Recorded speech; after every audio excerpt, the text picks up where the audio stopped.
ప్రేమల తండ్రి, కృపగల దేవ, వందనములనైనా ఇంతవరకునైనా మరి పాటలు ఎందుకు తోడుకున్న దేవ, మరి వాక్య భాగంలో కూడా మీరే మాకు తోడుగా ఉండండి ప్రభా. మరి కూడి వచ్చిన ప్రతి ఒక్క బిడ్డ వినగల చెవులు, గ్రహింపగల హృదయం, అంగీకరించే మనసు, ఆనందించే ఆత్మను దయచేయండి. నిలబడిన దోస్తును మరుగుపరచండి. దోస్తుని ముఖాంతంలోంచి మీరే మాట్లాడండి తండ్రి. పరిశుద్ధ పౌలు గారు తండ్రి, మీరు నియమించిన, మీరు ఏర్పాటు చేసిన పౌలు గారి గురించి కొన్ని విషయాలనైనా ఈ రాత్రికాల సమయం అందు మేము ధ్యానం చేసుకోవడానికినైనా ఇష్టపడుతుండగా తండ్రి నైనా మీరే నీ బిడ్డలమైన అందరితోనూ మాట్లాడండి. నిలబడిన దోస్తుని మరుగుపరచండి. దోస్తుని ముఖాంతంలో వచ్చి మీరే మాట్లాడండి. నీ దాసునికి బోరగా ప్రభా మీరే ఉండండి తండ్రి. నీ దాసుని అరికాలు మొదలుకొని అన్నిత వరకు కూడా సంపూర్ణమైనటువంటి మీ ఆత్మ స్వాధీనములో ఉంచుకుని ఈ సమయం ముందు నీ బిడ్డల మనం అందరితోనూ మాట్లాడమని ఈ సమయాన్ని, స్థలాన్ని మీ చేతులకు అప్పగించుకుంటూ యేసయ్య ఉన్నతమైన పరిశుద్ధ నామమున ప్రార్థించి మిక్కిలి వినయంతో బ్రతిమాలి వేడుకొనుచున్నాము తండ్రి. ఆమేన్, ఆమేన్. ప్రియమైన బిడ్డలారా, మరి ఈ రాత్రి పౌలు గారి గురించి కొన్ని విషయాలు మనం ధ్యానం చేసుకోవడానికి, జ్ఞాపకం చేసుకోవడానికి మనము ఈ రాత్రి కొన్ని విషయాలు మనం జ్ఞాపకం చేసుకుందాం. 22వ వచనం చూస్తే పౌలు గారిని కొట్టడానికి, పౌలు గారిని ఇబ్బంది పెట్టడానికి వారు ప్రయత్నం చేసినట్టుగా పరిశుద్ధ గ్రంథంలో మనం చూడగలుగుతున్నాం. పౌలు గారి గురించి కొద్ది మాటలు మీకు జ్ఞాపకం చేసుకుంటాను. ఎవరు ఈ పౌలు? ఈ పౌలు ఎవరు? సౌలుగా ఉన్నటువంటి సందర్భంలో క్రైస్తవులు అనేటువంటి వారిని హింసించి, క్రైస్తవులు అనేటువంటి వారిని బాధపెట్టి, వారిని నడి రోడ్డు మీదకి ఈడ్చుకుని వచ్చి వారిని చంపినటువంటి వ్యక్తి ఎవరైతే ఉన్నారో ఆ వ్యక్తి ఈ పౌలు గారు. ఇప్పుడు ఏం చేస్తున్నాడు?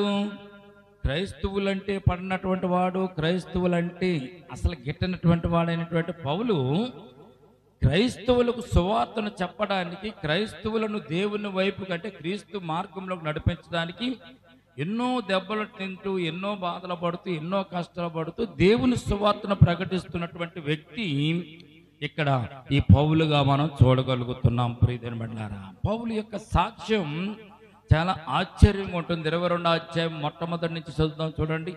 22వ అధ్యాయం మొట్టమొదటి నుంచి చూస్తున్నట్లయితే, సహోదరులారా, తండ్రులారా, నేను ఇప్పుడు మీ ముందు చెప్పే సమాధానం వినండి, ఆలకించుడి. అతడు హెబ్రీ భాషలో మాట్లాడుట వారు విని ఎక్కువ నిశ్శబ్దముగా ఉండిరి. అప్పుడు అతడు చాలండి. హెబ్రీ భాషలో పౌలు గారు మాట్లాడుతుంటే వారందరికీ ఆశ్చర్యం వేసింది. హెబ్రీ భాష మాట్లాడేవాడు రోమీలో మాట్లాడేవారు. హెబ్రీ భాష కూడా చాలా శ్రేష్టమైనటువంటి భాష. ఆ భాష అందరికీ వచ్చేది కాదు. మీకు అర్థమయ్యేలా చెప్పాలంటే, ఈ రోజున తెలుగు మాట్లాడుతున్న మన ముందు ఎవరైనా ఇంగ్లీష్ మాట్లాడారనుకోండి, లేకపోతే వేరే లాంగ్వేజ్లో భాష మాట్లాడారనుకోండి, మనం ఏమనుకుంటాం? అమ్మో, ఇతను బాగా మాట్లాడుతున్నాడు, వేరే భాష మాట్లాడుతున్నాడు, మనకు రాని భాష అతను నేర్చుకుని మాట్లాడుతున్నాడు అని అనుకుంటాం కదా మనం. అలాగే పౌలు గారు హెబ్రీ భాషలో మాట్లాడుతుంటే అక్కడ జనసమూహం అంతా అప్పటి వరకు మాట్లాడుకుంటున్న వారందరూ కూడా సైలెంట్ అయిపోయినట్టుగా ఈ మాటలో మనం చూస్తున్నాం. హెబ్రీ భాషలో ఎప్పుడైతే పౌలు గారు మాట్లాడుతున్న సందర్భంలో అక్కడ ప్రజలందరూ కూడా నిదానించి మాట్లాడడం, వినడం వారు మొదలుపెట్టినట్టుగా మనం చూస్తున్నాం. వారందరూ నిశ్శబ్దమైపోయి ఉన్నారంట, సైలెంట్ అయిపోయారంట. Pin drop silent. సైలెంట్ అంటే అర్థం అంటే తెలిసింది, సూది కింద పడితే వచ్చేటటువంటి శబ్దం కూడా మనము వినగలిగేటటువంటి సైలెన్స్ని అక్కడ వారు ప్రదర్శించినట్టుగా పరిశుద్ధ గ్రంథంలో మనం చూడగలుగుతున్నాం. అంత సైలెంట్గా వారు ఉన్నారంటే అర్థం అంటే తెలుసండి, పౌలు గారు హెబ్రీ భాషలో మాట్లాడుతున్నారు. 3వ వచనం చూసినట్లయితే పౌలు గారు సాక్ష్యం చెప్తున్నాడు. ఇక్కడ 22వ అధ్యాయము 1వ వచనం నుంచి మనం చూసుకున్నట్లయితే పౌలు గారు ఇక్కడ సాక్ష్యం చెప్తున్నాడు. ఏమని సాక్ష్యం చెప్తున్నాడు? నేను కిలికీలోని తార్సులో పుట్టిన యూదుడిని, అయితే ఈ పట్టణములో గమాలియేలు పాదాల దగ్గర పెరిగి మన పితరుల ధర్మశాస్త్ర సంబంధమైన నిష్ఠలో తర్పీదు పొంది మీరంతా నేడు ఉన్న ప్రకారం దేవుని గూర్చి ఆసక్తితో ఉంటూ వచ్చాను. ఇక్కడ ఒక కొత్త వ్యక్తిని మనం చూస్తున్నాం, గమాలీయులు. గమాలీయులు పాదాల వద్ద అంటే, గమాలీయులు అంటే మంచి జ్ఞానం కలిగిన వాడు, తత్వజ్ఞానం కలిగిన వాడు. మనం అంటాం కదా, మన దేశంలో జ్ఞానవంతుడు ఇద్దరే ఉంటారండి, ఇద్దరు ముగ్గురు ఉంటారు, అందుకని ఎక్కువ అందరూ వారే జ్ఞానవంతులు అని చెప్పుకుంటూ ఉంటాం. ఈ లోకంలో చదువుకోవాలంటే ఎక్కడికి వెళ్ళి చదవాలి? ఇప్పుడు మీరు డాక్టర్ అవ్వాలనుకోండి, మన దేశంలో చదవడానికి లేదు, వేరే దేశాలు వెళ్ళి మనం చదువుకుని రావాలి. కనుక ఆ చదువుకునేటటువంటి విశ్వవిద్యాలయాలు చాలా పెద్దవి ఉన్నాయి, గొప్పవి ఉన్నాయి. పలానా విశ్వవిద్యాలయంలో నేను చదువుకున్నాను అని ఎవరన్నా చెప్పారనుకోండి, ఆ విశ్వవిద్యాలయం చాలా గొప్పది అని అర్థం. అటువంటిది ఇక్కడ ఎక్కడ చదువుకున్నాడంటే అండి, గమాలీయుల పాదాల దగ్గర పెరిగిన మన పితరుల ధర్మశాస్త్ర సంబంధి నిష్ఠలో తర్పీదు పొందిన మీరంతా నేడు ఉన్న ప్రకారము దేవుని గురించి ఆసక్తితో ఉంటూ వచ్చని. నేను కూడా ఆ దేవుడంతా ఆసక్తి కలిగి ఉంది, కానీ గమాలీయుల పాదాల వద్ద నేను నేర్చుకున్నానంటే అర్థం అంటే తెలిసింది, అన్ని చదువులు పౌలు గారు చదివాడని పరిశుద్ధ గ్రంథం మనకి తెలియజేస్తుంది. దేవునికి స్తోత్రం కలుగును గాక. గమాలీయుల పాదాల దగ్గర నేర్చుకున్నాడంటే చదువంతా వచ్చేసినట్టే, జ్ఞానమంతా అబ్బుకున్నట్టే. ఆ జ్ఞానం సంపాదించుకోవటం చాలా మందికి కుదరదు, అర్థం అవ్వదు. డిగ్రీలు సంపాదించడం, అలాగే ఇంకా ఉన్నతమైన విద్యలు సంపాదించడం చాలా మందికి కుదరదు. చాలామంది, కొంతమంది సగంలోనే ఆగిపోతారు, 7వ తరగతిలో ఆగిపోతారు, కొంతమంది 10వ తరగతిలో ఆగిపోతారు, కొంతమంది ఇంటర్మీడియట్లో ఆగిపోతారు, కొంతమంది డిగ్రీలో ఆగిపోతారు, కొంతమంది పై చదువులకు వెళ్ళేవారు కొంతమంది ఉంటారు, అందరూ ఉండరు. ఐఏఎస్ ర్యాంక్ కొట్టాలన్నా, లేకపోతే ఏదన్నా గొప్ప చదువులు చదవాలంటే కొంతమందికి అది తగినటువంటి విద్య. అలాగే గమాలీయుల పాదాల వద్ద నేర్చుకున్నాడంటే పౌలు గారు మంచి తత్వజ్ఞాని అని మనకు అర్థమవుతుంది. 4వ వచనం, ఈ మార్గంలో ఉన్న పురుషుల్ని స్త్రీలని బంధించి చెరసల్లో వేయిస్తూ మరణం వరకు హింసిస్తూ వచ్చాను. నేను ఎటువంటి వాడిని తెలుసా? ఇప్పుడు నేను క్రీస్తు కోసం ప్రకటించడానికి నిలబడ్డాను, కానీ అంతకుముందు నా జీవితం క్రీస్తుకు అనువైన జీవితం కాదు, క్రీస్తుకు వ్యతిరేకమైన జీవితం అని పౌలు గారికి సాక్ష్యం చెప్తున్నాడు. ఎటువంటి సాక్ష్యం అంటే ఏం చెప్తున్నాడు? ఈ మార్గంలో ఉన్నటువంటి పురుషుల్ని స్త్రీలను బంధించి, ఏ మార్గము? యేసుక్రీస్తు ప్రభు మార్గంలో ఉండి, యేసుక్రీస్తు ప్రభు రక్షణ పొందుకుని, యేసుక్రీస్తు ప్రభు విశ్వాసం ఉంచి, నమ్మకం ఉంచి, మారు మనసు పొంది బాప్తిసం తీసుకుని, మరి ఇంటింట వారు కూడుకుంటూ రొట్టె విరుస్తూ దేవునిని ఆరాధిస్తూ దేవునిని గణపరుస్తున్నటువంటి వారిని, అంటే యేసుక్రీస్తు ప్రభు మార్గంలో ఉన్నటువంటి వారిని బంధించి చెరసాలలో వేయిస్తూ మరణము వరకు హింసిస్తూ వచ్చిన వాడిని. నేను ఎవరు అనుకుంటున్నారు మీరు? పుట్టుకతో నేను క్రైస్తవుడిని కాదు, మధ్యలో దేవుడు నన్ను దర్శిస్తే ఆ దేవుణ్ణి బట్టి నేను దేవుని సువార్తను ప్రకటించడానికి వచ్చాను అని చెప్తున్నాడు. 5వ వచనం, దీన్ని గురించి ప్రధాన యాజకుడును పెద్దలున్న మహాసంఘమును నాకు సాక్షులు. దీని గురించి ఎవరు సాక్షులు? ఈ పెద్దలు, ఈ మహాసంఘం కూడా సాక్షులే. నేను క్రైస్తవులను పట్టుకుని హింసించడానికి నాకు లైసెన్స్ ఇచ్చి, నాకు ఆర్డర్లు ఇచ్చి, నాకు ముద్రలు వేసి ఇచ్చినటువంటి పాంప్లెట్లు ఇచ్చిన కాగితాలు ఇచ్చినటువంటి వారు వీళ్ళే నాకు సాక్షులు అని ఇక్కడ పౌలు గారు తెలియజేస్తున్నారు. ప్రియమైన బిడ్డలారా చూడండి, దీని గురించి ప్రధాన యాజకుడును పెద్దలను మహాసంఘము నాకు సాక్షులు. నేను వారి వద్ద నుండి సహోదరులకు పత్రికలు తీసుకుని దమస్కులోని వారిని కూడా బంధించి దండించడానికి యెరూషలేమునకు తేవాలని అక్కడికి నేను వెళ్ళా.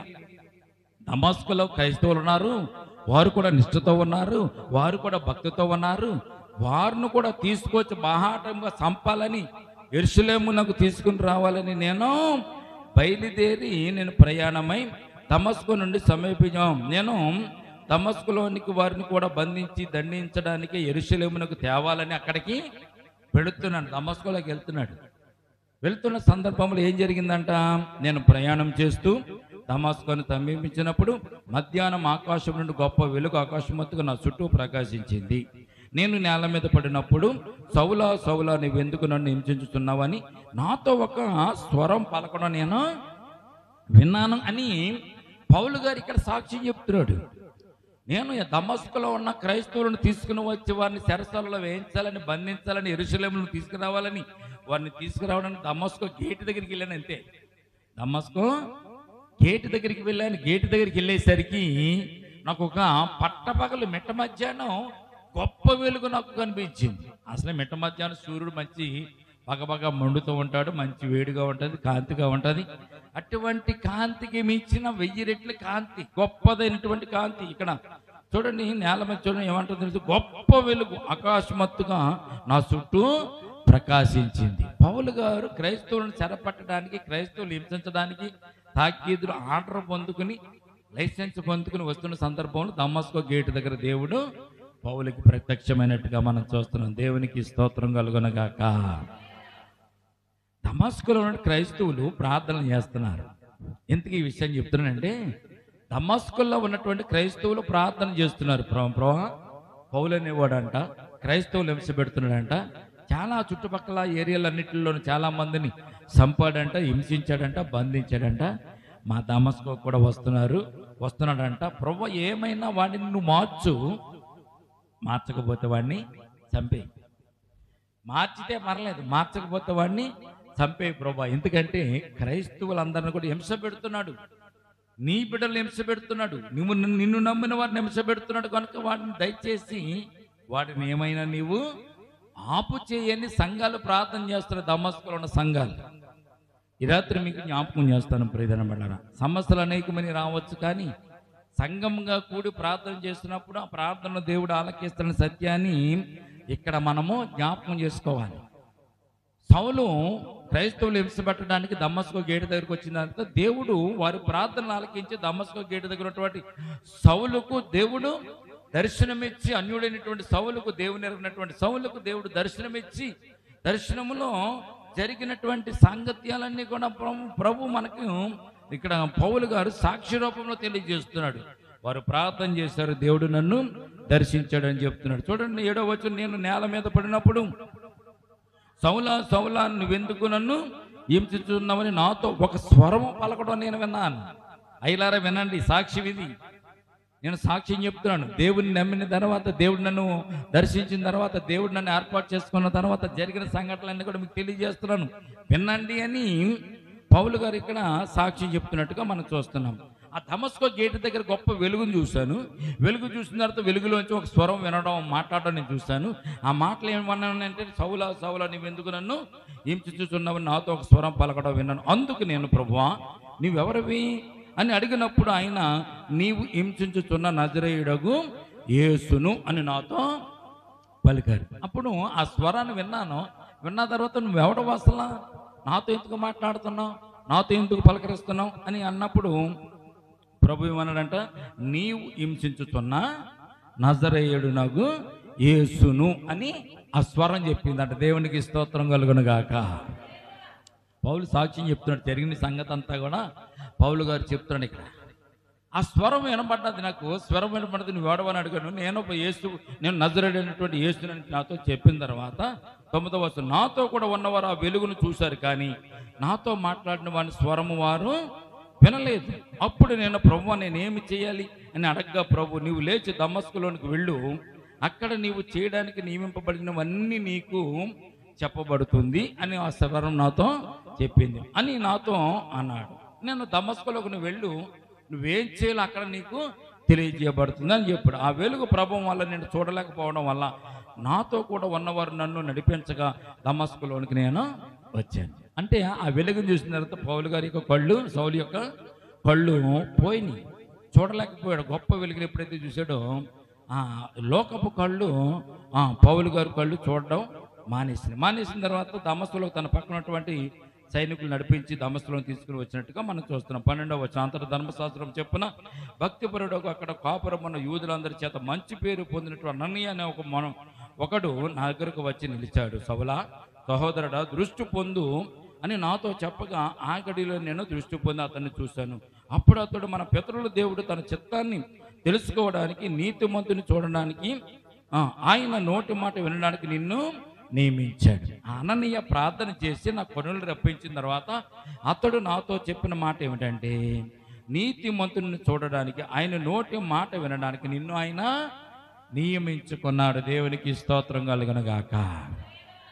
పౌలు చెప్తున్నాడు, ఇక్కడ సాక్షి చెప్తున్నాడు. నేను ఊరకనే యేసు ప్రభు వారు నమ్మలేదు, ఊరకనే నేను యేసు ప్రభు కోసం నేను సాక్ష్యం చెప్పలేదు. కానీ దేవుడు నన్ను నియమించుకున్నాడు, దేవుడు నన్ను ఏర్పాటు చేసుకున్నాడు. ఎలాగ ఏర్పాటు చేసుకున్నాడు? నా సేవ కొరకు నేను ఏర్పాటు చేసుకున్నటువంటి సాధనము అని అననీయుతో ముందుగా 9వ వచనంలో చెప్పినట్టుగా 9వ అధ్యాయంలో మనం చూస్తాం. ప్రియమైనటువంటి ఇదంతా సాక్ష్యం చెప్తున్నాడు, జరిగిపోయిన సంగతిని ఇక్కడ పౌలు గారు ఇక్కడ తెలియజేస్తున్నాడు. చూడండి, సహోదరులు దృష్టి పొంది నాతో చెప్పమనగా గడిలోని దృష్టి పొందాను. మన పితరుల దేవుడు తన చిత్తాన్ని తెలుసుకోవడానికి, నీతిమంతుని చూడడానికి, ఆయన నోటి మాట వినడానికి నేను నియమించాడు. నువ్వు కన్నవాటిని విన్నవాటిని గూర్చి సకల మనుషుల ముందు ఆయనకు సాక్షివై ఉంటావు అని అననీయ నాతో చెప్పాడు. ఎటువంటిది? కన్నవాటిని విన్నవాటిని సాక్ష్యం చెప్పడానికి నీవు ఎక్కడ ఉంటావు? మనుషుల ముందు నీవు విన్న వాటిని గురించి సకల మనుషుల ముందు ఆయనకు సాక్షివై ఉంటావు. అంటే ఇప్పుడు పౌలు గారు ఏంటి? దేవుని యొక్క సాక్ష్యాన్ని చెప్పడానికి దేవుడు ఏర్పాటు చేసుకున్నటువంటి సాధకమై ఉన్నాడు. దేవునికి స్తోత్రం కలుగును గాక. 16వ వచనం, కనుక నీవు తడవ చేయడు, ఎందుకు లేచి ఆయన నామాన్ని బట్టి ప్రార్థన చేసి బాప్తిసం పొంది నీ పాపాలను కడుగుకో అని చెప్పాడు. అయినా దేవుడు దర్శించేంత మాత్రాన, దేవుడు మాట్లాడినంత మాత్రం నువ్వు పవిత్రుడు కావు. కానీ నువ్వేం చేయాలి? మారు మనసు పొందాలి, బాప్తిసం తీసుకోవాలి, రక్షణ పొందుకోవాలి, నీ పాపాలను నోటితో ఒప్పుకొని కడిగి వేసుకోవాలి. అప్పుడు నీవు పరిశుద్ధుడు అవుతావు. 17వ అంతటా నేను యెరూషలేమునకు తిరిగి వచ్చి దేవాలయంలో ప్రార్థన చేస్తుండగా పరవశుని ప్రభువును చూశాను. నేను మరలా యెరూషలేముకు వచ్చేసి దేవాలయంలో ప్రార్థన చేసుకుంటుండగా ఈ సంగతులన్నీ జరిగిన తర్వాత ప్రభువుని నేను దర్శించాను. 18వ అప్పుడైనా నీవు త్వరపడి యెరూషలేము విడిచి శీఘ్రంగా వెళ్ళు, నిన్ను గూర్చి నీవిచ్చే సాక్ష్యము వారు అంగీకరింపరని నాతో చెప్పాడు. దేవుడు ప్రత్యక్షమై పౌలుతో చెప్పిన మాట ఏంటంటే, పౌలు నువ్వు ఇక్కడ ఉండొద్దు, యెరూషలేములో ఉండొద్దు. యెరూషలేములో నీ సంగతి తెలిసిన వారు చాలా మంది ఉన్నారు కనుక నీ సాక్ష్యాన్ని వారు వినరు, నమ్మరు. ఎలాగంటే కొన్ని సందర్భాల్లో ఆ ఊర్లోనే ఉండి ఆ ఊర్లో తిరుగుతూ తిరుగుతూ త్రాగుతూ చోదలాడుతూ సిగరెట్ కాలుస్తూ తర్వాత కొంతకాలానికి నేను మారిపోయిన మంచివాడిని, నువ్వు సిగరెట్ తాగొద్దు, నువ్వు మందు తాగొద్దు, నువ్వు నీతిగా ఉండని ఎవరైనా చెప్తున్నారంటే మనం ఏమనుకుంటాం? అరే పోయిన జీవితం ఇదంతా భ్రష్టమైన జీవితమే కదరా, నీవు మాకు చెప్తే వింటాను అంటారు కదా.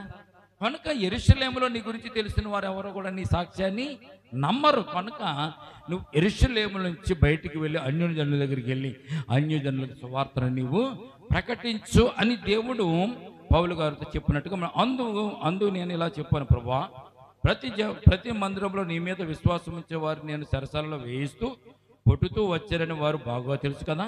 నీ సాక్షినైన స్తెఫను రక్తం చిందించుట చేతని కూడా నేను దగ్గర నిలిచి అందుకు సమ్మతించి అతన్ని చంపి వారి వస్త్రాలు కూడా కావలి ఉన్నాను కదా.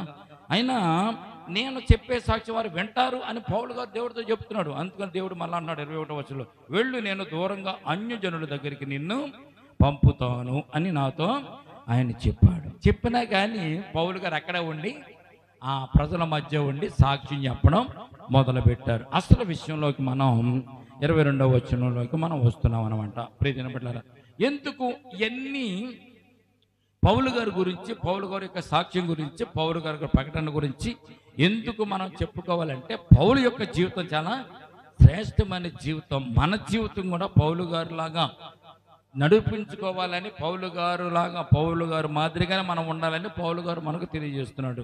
కనుక 22వ వచనం మనం చెప్పినట్టు మాట ఏంటంటే, ఈ మాట వరకు అతడు చెప్పింది వారు ఆలకించారు. వెంటనే ఇటువంటి వాడు బ్రతుకు తగడు, భూమి మీద ఉండకుండా వాడిని చంపివేయండి. ఎందుకంటే క్రైస్తవుని చంపినవాడు, క్రైస్తవుని బాటం తీసుకుని వీళ్ళు చెరసాల్లో వేయించినవాడు, భూమి మీద వీడు ఉండకుండా వీడిని చంపేయని కేకలు వేశారు. 23వ వచనం, వారు కేకలు వేస్తూ తమ బట్టలో పై బట్టలు విదులుచుకుని ఆకాశం వైపు దుమ్మెత్తు పోస్తుండగా వారు అతని విరోధంగా ఇలా కేకలు వేసిన హేతువేమో తెలుసుకోవడానికి సహస్రాధిపతియు కొరడాలతో అందరిని కొట్టి విమర్శించాలని చెప్పి కోటలోనికి తీసుకుని పొండని ఆజ్ఞాపించాడు. వారు పౌలును కొట్టడానికి మరి కట్టి వేస్తున్నప్పుడు అతడు తన దగ్గర నిలిచి ఉన్నటువంటి శతాధిపతిని చూసి 25వ వచనం చదువుతాండి, చదవండి బైబిల్లో ఉన్నట్టు మాటలు. వారు పౌలును కొట్టడానికి వారులతో అంటే తాళ్ళుతో కట్టుచున్నప్పుడు అప్పుడు అతడు తన దగ్గర నిలిచిన శతాధిపతిని చూసి, శిక్ష విధింపకయే రోమీయుడైన మనుషుని కొరడాలతో కొట్టడానికి మీకు అధికారం ఉన్నదా అని అని అడిగినట్టుగా ఇక్కడ మనం చూస్తున్నాం. ప్రియదని బట్లారా, పక్కనటువంటి శతాధిపతితో పౌలు గారికి కాళ్ళు చేతులు కొడుతుంటే పౌలు అంటున్నాడు పక్కనటువంటి శతాధిపతి, ఏమయ్యా, శిక్ష విధింపకుండానే రోమా పౌరసత్వం పొందుకున్నటువంటి ఒక వ్యక్తిని శిక్షించడానికి, కాళ్ళు కట్టేయడానికి, తాళ్ళుతో కట్టడానికి మీకు అధికారం ఉందా అని ఎవరితో చెప్తున్నాడు? శతాధిపతితో. అక్కడ ఆ మాట పౌలు గారు చెప్తుంటే ఆ శతాధిపతికి చెమటలు పట్టింది. చూడండి 26 శతాధిపతి ఆ మాట విని సహస్రాధిపతి దగ్గరికి వచ్చి, నువ్వేం చేయబోతున్నావు? ఈ మనుషుడు రోమా పౌరుడు సుమి అని అక్కడ సహస్రాధిపతితో ఈ శతాధిపతిని చెప్పాడంట. దేవునికి స్తోత్రం కలుగును గాక. గమనించినట్లయితే ప్రియదేవుని బిడ్డలారా, పౌలు గారు రోమా పౌరసత్వం పొందుకున్నటువంటి గొప్ప వ్యక్తి. పౌలు గారు ఎవరండి? రోమా పౌరసత్వము పొందుకున్నటువంటి గొప్పవాడు. ఇక్కడ మీకు ఒక విషయాన్ని జ్ఞాపకం చేస్తాను ప్రియదేవుని బిడ్డలారా. రోమా పౌరసత్వంలో ఉన్నటువంటి గొప్ప విధి విధానం ఏంటో మీకు జ్ఞాపకం చేస్తే, పౌలు గారు నేను రోమీడిని, రోమా పౌరసత్వం నాకు ఉంది అని ఎందుకు చెప్పాడో మనం అర్థం చేసుకోవడానికి ప్రయత్నం చేద్దాం. రోమా చట్ట ప్రకారం రోమా పౌరుని కొరడా దెబ్బలు కొట్టడం న్యాయ విరోధమైనది.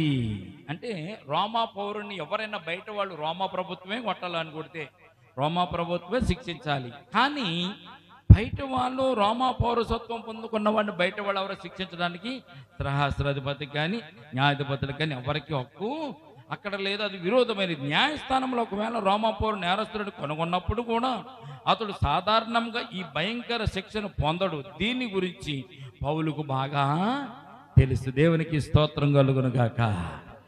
నేను రోమా పౌరసత్వం కలిగిన వాడిని, నేను రోమీని అని పౌలు గారు ఇక్కడ ఎందుకు చెప్పాడు తెలిసింది?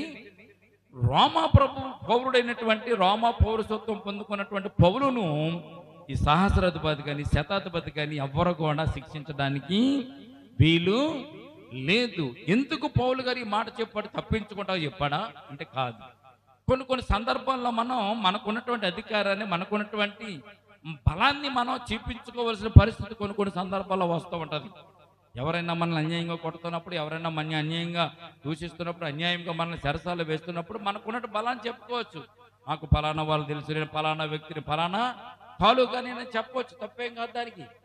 ఇక్కడ పౌలు గారు చెప్తున్న మాట ఏంటంటే, రోమా పౌరసత్వము కలిగి ఉన్నటువంటి వాడిని. దేవునికి స్తోత్రం కలుగును గాక. క్రొత్త నిబంధన కాలంలో రోమా పౌరుడుగా ఉండడం చాలా ప్రయోజనకరమైనది.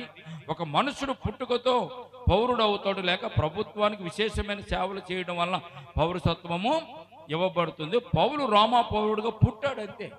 28వ వచనంలో మనం చూస్తే పౌలు గారు రోమా పౌరుడుగా పుట్టాడు. 28వ వచనం చదవండి ఒకసారి. 28వ వచనం, 22వ అధ్యాయం 28వ వచనం. అవునని చెప్పాను.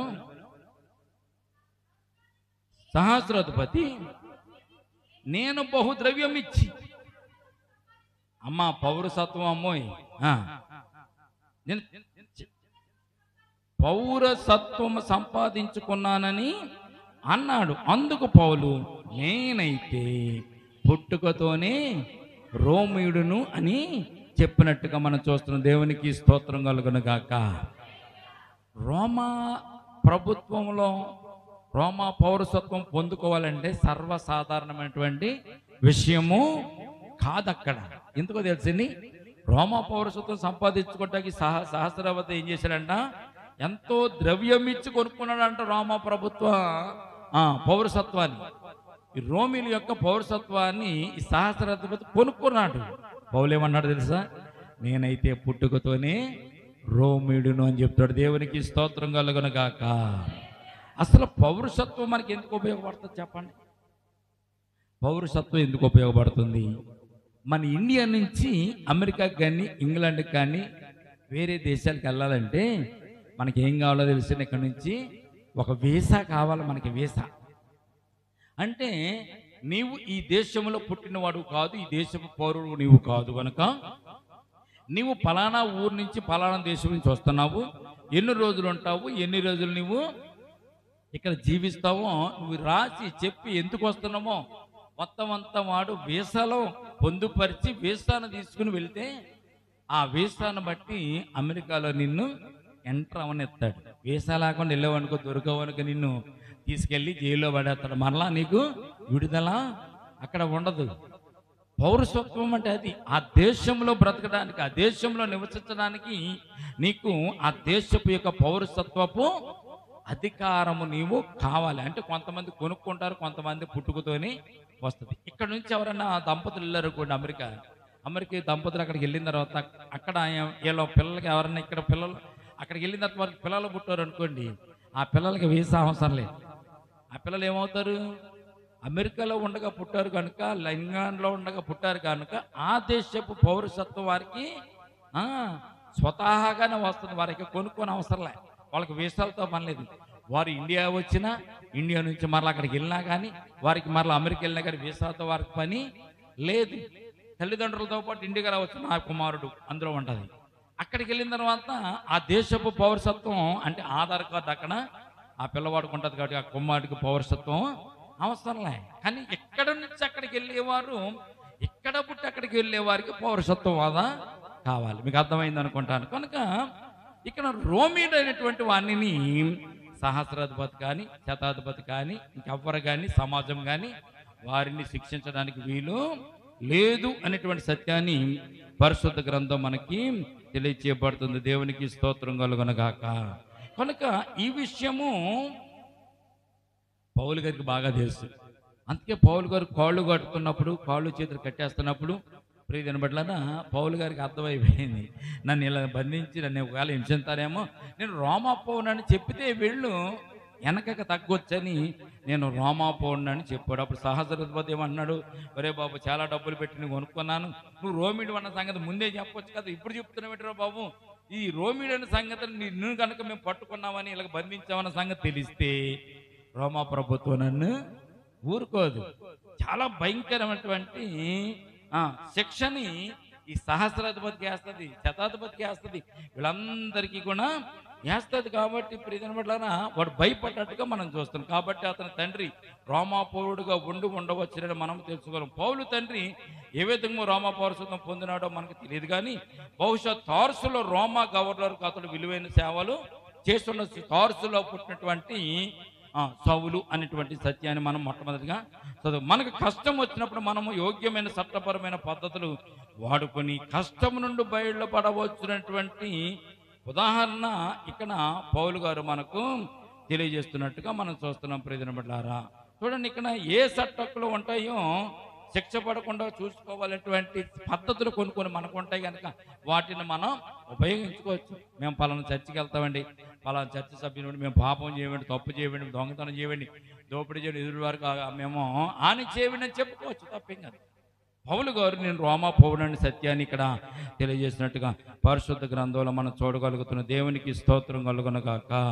కనుక ప్రియమైన బిడ్డలారా మనుషుల నుండి మనం న్యాయము పొందకపోయినప్పటికీ మనం ఎల్లప్పుడూ దేవుని నుండి న్యాయము పొందుతుంది. పౌలు రోమా పౌరుడు న్యాయాధిపతి విన్నప్పుడు నమ్మలేకపోయాడు. పౌలు వస్త్రాలు చినిగిపోయి మురికిగా ఉండిన అతడు రోమా పౌరుడుగా కనపడలేదు, అతడు సాధారణమైన నేరస్తుడుగా కనపడినాడు. పౌలు కాలంలో ఒకరి పౌరసత్వం కొనడం సాధ్యపడేది, కానీ పౌరసత్వ పత్రాలు అమ్మి రోమాధికారులు అధికంగా డబ్బులు ఆ రోజుల్లో సంపాదించుకునేవారు. అలాగే ఒకవేళ పౌలు సంపాదించుకున్నాడేమో అనుకున్నారు, కానీ నిజంగా వారు ఏం చేశారండి, రోమిడేటువంటి పౌరుని చూసి వారు చాలా భయపడినట్టుగా మనం చూస్తున్నాం. ప్రియమైన బిడ్డలారా సైన్యాధిపతి భయపడినాడు. అతడు ఒక గొప్ప నేరం చేసిన వాడైనను వాస్తవానికి పౌలును వారులతో కట్టి కొరడాలతో కొట్టడానికి ఆజ్ఞ ఇచ్చిన నేరము చేసిన వాడైనట్టుగా పరిశుద్ధ గ్రంథంలో మనం చూస్తాం. సేనాధిపతి దృష్టిలో జనసమూహం పౌలుకు విరోధంగా కోపపడడం కేవలం యోధా మతమునకు సంబంధించిన విషయాలలో యోధా మతం సంబంధించిన విషయాలకు తీర్పు తీర్చుటకు యోధా మహాసభకు అధికారం ఉన్నది కనుక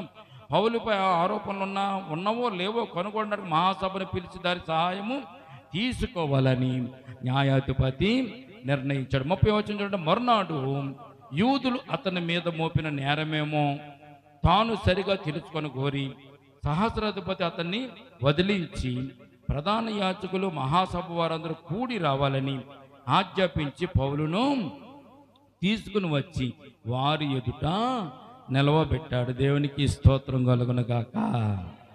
ఈ రాత్రి మనం తెలుసుకోవాల్సిన విషయం ఏంటంటే, పౌలు గారు రోమా ప్రభుత్వపు పౌరసత్వాన్ని పొందుకుంటేనే అంత గొప్పగా ఉంది కదా, మరి ఈ రోజున క్రైస్తవులకు ఉన్నటువంటి మనము కూడా యేసుక్రీస్తు ప్రభువులో ఒక పౌరసత్వాన్ని మనము కలిగి ఉన్నాం.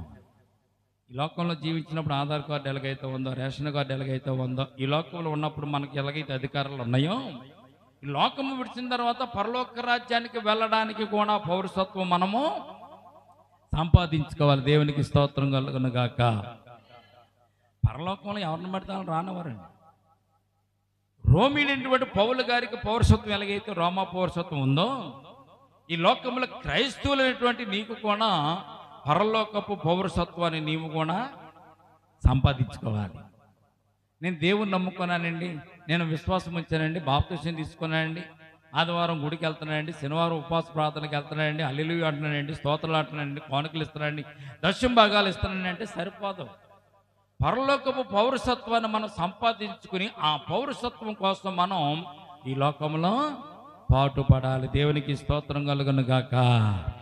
పౌరసత్వం సంపాదించుకున్నవాడు, డిగ్రీలు సంపాదించుకున్నవాడు, ఆ డిగ్రీల మీద వాడు గౌరవాన్ని పెంచుకుని గౌరవంతో ఈ లోకంలో బ్రతకడానికి ఇష్టపడాలి. డిగ్రీలు సంపాదించుకుని ఉద్యోగం దొంగతనాలు చేశారనుకోండి, పట్టుబడిన తర్వాత ఏమంటారు? ఏమయ్యా ఎంత చదువుకొని ఏంటి ఇదేం పని, ఇదేం దొంగ పని అంటారా? అనరా? నీవు ఒక గొప్ప విద్యాభ్యాసం చేసినప్పుడు దొంగతనం చేయడానికి పని చేయకూడదు. ఉద్యోగం చేసుకోవటం, వ్యాపారం చేసుకోవడం, కూలి పని చేసుకోవడం, ఏదోటి ఈ లోకంలో న్యాయబద్ధమైనటువంటి పనులు చేసుకోవడానికి ప్రయత్నం చేయాలి.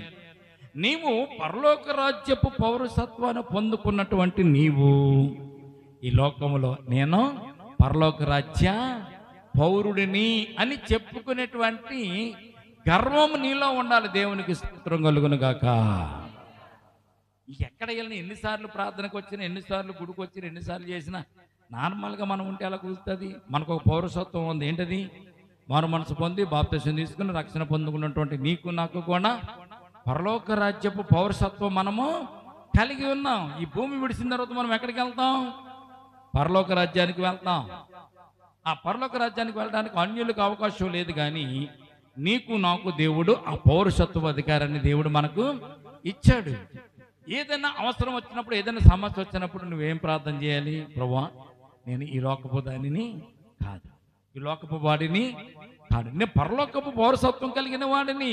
ప్రభువా, ఈ సమస్యల నుంచి నాకు దారి చూపించు అని మనము ప్రార్థన చేయాలి. దేవునికి స్తోత్రం కలుగును గాక. పరలోక పౌరసత్వం కావాలంటే, ఒక వ్యక్తి స్వర్గంలో పౌరుడిగా ఉండాలంటే, పరలోక రాజ్యంలో పౌరుడిగా ఉండాలంటే, ఈ లోకములో కూడా నీవు అంతా నిష్ఠగా జీవించాలి, భక్తిగా జీవించాలి. నీకు సమయం ఉన్నా సమయం లేకపోయినా, అవసరం ఉన్నా అవసరం లేకపోయినా దేవుని స్తుతించేవారుగా ఉండాలి, దేవుని గణపరిచేవాడిగా ఉండాలి, దేవునిని ఆరాధించేవారుగా నీవు ఉండాలి. పౌరసత్వపు గొప్పతనం అటువంటిది. అందుకే పౌలు గారు నేను రోమా పౌరసత్వం కలిగిన వాడిని అని చెప్పినప్పుడు సహస్రాధిపతి భయపడ్డాడు, అలాగే శతాధిపతి భయపడ్డాడు, అక్కడ ఉన్నటువంటి మహాజనం వారు భయపడ్డారు, మహాసభ వారు కూడా గుండెలు పగిలిపోని వారికి. రోమా పౌరుని మనం పట్టుకున్నాం, మనం శిక్షిస్తున్నామని తెలిస్తే రోమా ప్రభుత్వం మనలను ఊరుకోదు. కనుక ఈ రోజున మీరు చెప్పుకోవాల్సింది ఏంటంటే, నేను పరలోక రాజ్య పౌరసత్వం పొందుకున్నాను, నన్ను ఎవడు ఏం చేయలేదు, ఈ లోకంలో సాతాను ఏం చేయలేదు, సాతాను శక్తులు నన్ను ఏమీ చేయలేవు అనేటువంటి ధైర్యం కలిగి మనం ఈ లోకంలో జీవించడానికి ప్రయత్నం చేయాలి. ఎప్పుడన్నా మనం అనుకున్నామా మనకు ఒక పౌరసత్వం ఉంది, మనం పరలోక రాజ్యపు పౌరులము అని మనం ఎప్పుడైనా అనుకున్నామా? బైబిల్లో చదువుకోవడం తప్ప, బైబిల్లో వినడం తప్ప, మనం కూడా పరలోక రాజ్య వారసులమని చెప్పడం తప్ప, పౌలు గారికి మేలే నేను రోమా పౌరసత్వం కలిగిన వాడిని, నేను పరలోక రాజ్య పౌరసత్వం కలిగిన దానిని అని ఎప్పుడన్నా మనం అనుకున్నామా? అనుకోలేదు. కనుక ప్రియమైన బిడ్డలారా, పౌరసత్వం చాలా గొప్ప విషయం. పౌరసత్వం అనేది గొప్ప మనకు అధికారము, గొప్ప గర్వము. మన జీవితంలో ఆ పౌరసత్వం పొందుకున్నటువంటి మనము ఈ లోకంలో లోకస్తులతో మనం సహవాసం చేయకూడదు. దేవునికి స్తోత్రం కలుగును గాక. వారికి సాక్షిగా ఉండాలి, వారికి సాక్షిగా. పౌలు గారు ఏం చేశాడు? దేవుని ఎప్పుడైతే దర్శించాడో, దేవుడు ఎప్పుడైతే పౌలుని దర్శించాడో, దర్శించిన వెంటనే పౌలు దెబ్బలు తినడానికైనా, కష్టపడడానికైనా, వేదన పడడానికైనా, బాధపడడానికైనా తెగించి నిలబడి దేవుని సన్నిధానంలో సాక్ష్యం చెప్తున్నాడు. వారందరికీ సాక్ష్యం చెప్తున్నాడు. సాక్ష్యం చెప్తున్నందుకే కదా పట్టుకున్నారు, దేవుని ప్రకటిస్తున్నందుకే కదా కొట్టారు, దేవునిని ప్రకటిస్తున్న సందర్భంలోనే కదా పౌలు గారికి ఎన్ని విమర్శలు వచ్చినాయి. ప్రియమైన బిడ్డలారా, అయినా కానీ ఓర్చుకున్నాడు. ఎందుకు తెలుసండి? ఈ పౌరసత్వం గొప్పదేం కాదు, నాకు పరలోక రాజ్యంలో నాకు గొప్ప పౌరసత్వం ఉంది. రోమా పౌరసత్వం కంటే పరలోక రాజ్యపు పౌరసత్వం నాకు చాలా విలువైనది, ఘనమైనది అని అనుకున్నాడు. కనుకనే పౌలు ఎన్నో శ్రమలు పడి, బాధలు పడి దేవుని సువార్తను ప్రకటించాడు. ఈ రోజున బైబిల్ మరియు లోకంలో కూడా అనేక మంది దేవుని సువార్త ప్రకటిస్తున్నారు. కారణం ఏంటో తెలుసండి? వారికి కూడా పరలోక రాజ్యపు పౌరసత్వం వారు కలిగి ఉన్నారు. కనుకనే వారు దేవుని సువార్తను ప్రకటిస్తున్నారు. ప్రకటిస్తున్న సందర్భంలో అనేకమంది హింసలు పడుతున్నారు, బాధలు పడుతున్నారు.